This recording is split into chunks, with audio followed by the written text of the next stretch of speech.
vamos a hablar un poco de la Inmaculada Concepción de la Virgen María. Como tantas otras veces, no queremos ser exhaustivos. No vamos a hacer un desarrollo amplio ni muchísimo menos de la cuestión, sino que simplemente queremos incidir en algún aspecto en el que observamos que hay una mayor confusión entre los creyentes. Vamos a empezar leyendo una parte de la Constitución Ineffabilis Deus de San Pío IX, que se publicó el 8 de diciembre de 1854. Fue la proclamación del dogma de la Inmaculada Concepción de María. Pío IX definió en esa Constitución que la Santísima Virgen María, en el primer instante de su concepción, por singular privilegio y gracia concedidos por Dios, en vista de los méritos de Jesucristo, el Salvador del linaje humano, fue preservada de toda mancha de pecado original.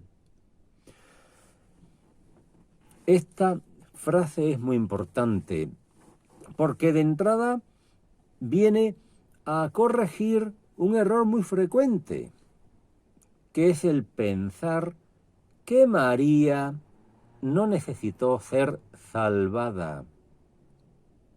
María fue redimida por Jesucristo. Esto es un principio de aplicación universal. No hay ningún ser humano que no deba ser redimido por Jesucristo. Si no, no hay posibilidad de salvación. Salvo el propio Cristo, ya que fue concebido por el Espíritu Santo. Y entonces, ipso facto, está libre de todo pecado. Pero eso solamente Cristo. Cristo es el único ser humano que no ha necesitado ser redimido, sino que el Salvador de todo el linaje humano, incluida María, ha sido Él.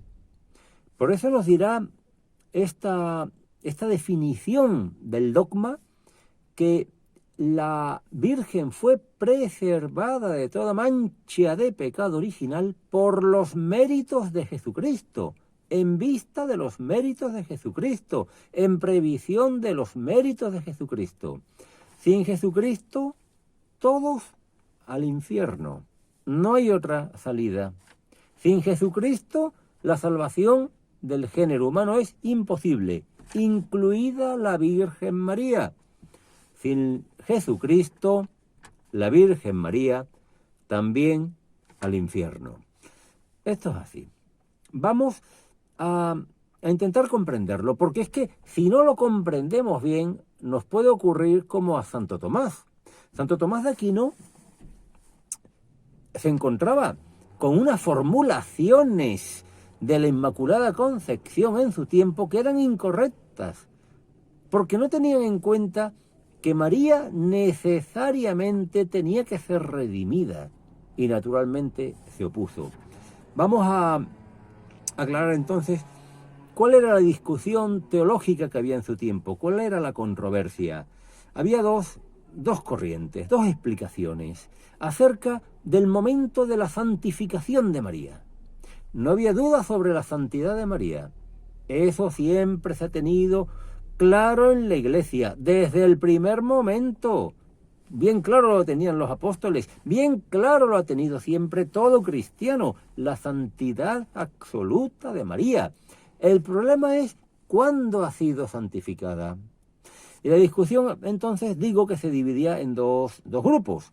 Unos eran los que decían que la santificación de María se había producido antes de la infusión del alma en la carne. Si no hay carne, no hay alma. Eso hay que tenerlo en cuenta. No existe ningún alma humana que haya existido porque sí. Nosotros no estamos esperando por ahí. Nuestra alma no está en un estado preexistente al cuerpo esperando para encarnarse. No es así. Si no hay carne, no hay alma. Esto es importantísimo. Nosotros no creemos como Pitágoras, por ejemplo, en la transmigración de las almas, ni pensamos que el cuerpo sea una cárcel para el alma y que el alma haya sido encerrada en un cuerpo. No, la existencia del cuerpo y del alma se dan al mismo tiempo. Bueno, pues aquí había un grupo que decía que antes de la infusión del alma en la carne ya se había producido esa santificación de María. Esto significa entonces que el alma entra en una carne ya santificada. El problema es que entonces María no hubiese necesitado redención. Tenemos otra postura delante de esta, que es la que dice que María ha sido santificada después de la infusión del alma en la carne. Pero entonces ha habido al menos un instante en que esa carne, el cuerpo, María, ha sido pecadora. Ya no existe una inmaculada concepción. ¿Esto cómo se resuelve? ¿Cómo resolvemos el lío? ¿Ha sido santificada María antes de la infusión del alma en la carne o ha sido santificada después de la infusión del alma en la carne? Claro, Santo Tomás decía, no puede ser porque es que nos salimos de lo que nos dice San Pablo en la carta a los Romanos 5:12. ¿Qué dice Romanos 5:12? Que por Adán entra el pecado en el mundo y afecta a todos los hombres. En Adán todos pecaron y están privados de la gracia de Dios. Entonces, ¿cuál es la realidad? Aportó mucha luz sobre esto Escoto, que en otras cosas cometió errores. Sin embargo, aquí aportó una gran luz, puesto que distinguía entre el orden de la naturaleza y el orden temporal. Orden de la naturaleza, primero va el cuerpo, porque sin cuerpo no puede existir un ser humano con alma. Orden de la naturaleza, cuerpo, alma.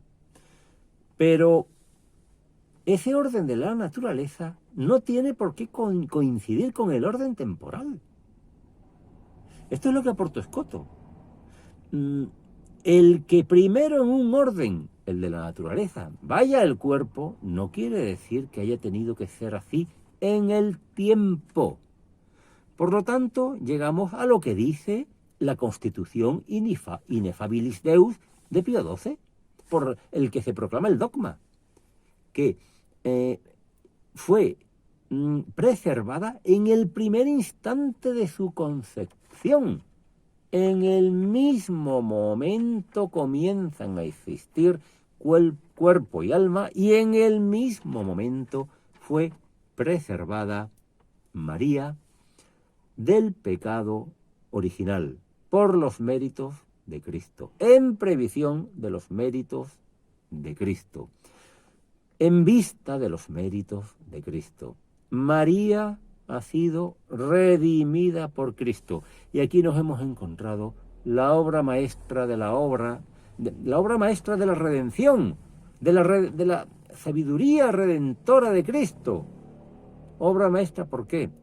Porque si grande es redimir cargando la culpa que otros han contraído, como nos pasa a todos, redimidos, ¿verdad?, a través del bautismo, que es operante por Cristo.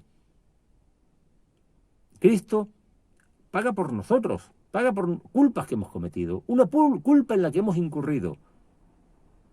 La redención llega a su obra maestra en María porque Cristo paga por una culpa que no ha sido cometida. Por eso decía antes, la obra maestra de la redención, la Inmaculada Concepción es, al contrario de lo que se había llegado a pensar, al contrario de la objeción que ponía Santo Tomás, es precisamente un canto a la redención operada por Cristo. esa redención, como con María, no se ha dado con nadie. Decimos, ¿verdad?, en el canto de Yahvé, en el canto del siervo de Yahvé, en el cuarto canto, sobre todo, Él ha pagado por nosotros, con sus heridas hemos sido curados, ha pagado por nuestras culpas, con María más todavía, ha pagado incluso sin existir culpa. Admirable misterio de la redención vinculado a la Inmaculada Concepción de Nuestra Señora. Que Dios nos bendiga.